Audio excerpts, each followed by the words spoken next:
Daily Kolkata নিউজে আপনাদের স্বাগত জানাই। দিনের গুরুত্বপূর্ণ খবরের দিকে নজর রাখুন।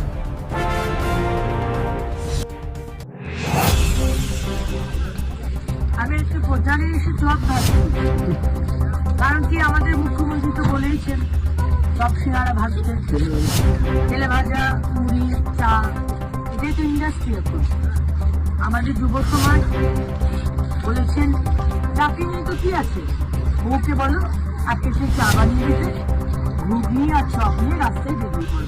আমি আজকে তাই করেছি, কারণ মুখ্যমন্ত্রী বলেছেন।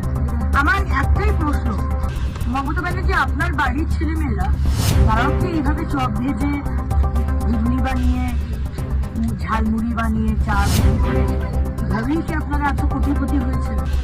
আপনাদের বাড়িতে নাকি ঝালবান্ধন আছে, আপনাদের বাড়িতে নাকি প্রতি বছর বিজিবিএস করে আমাদের ট্যাক্সপেয়ারের টাকায় বেঙ্গল গ্লোবাল বিজনেস সামিট করে যে মিথ্যে কথাগুলো বলেছেন, 21 লক্ষ চাকরি হয়ে গেছে, 27 লক্ষ কোটি টাকার বিনিয়োগ হয়েছে, আর রাস্তায় দাঁড় করিয়ে দিয়েছেন বাংলার যুব সমাজকে 1500 টাকার যুব সাথী, মানে মাসে 1500 টাকা, মানে রোজ 50 টাকা।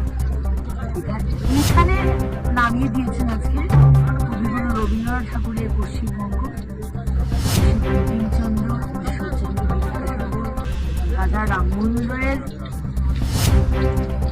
পশ্চিমবঙ্গকে এই লেভেলে নামিয়ে দিয়েছেন এগিয়ে বাংলা।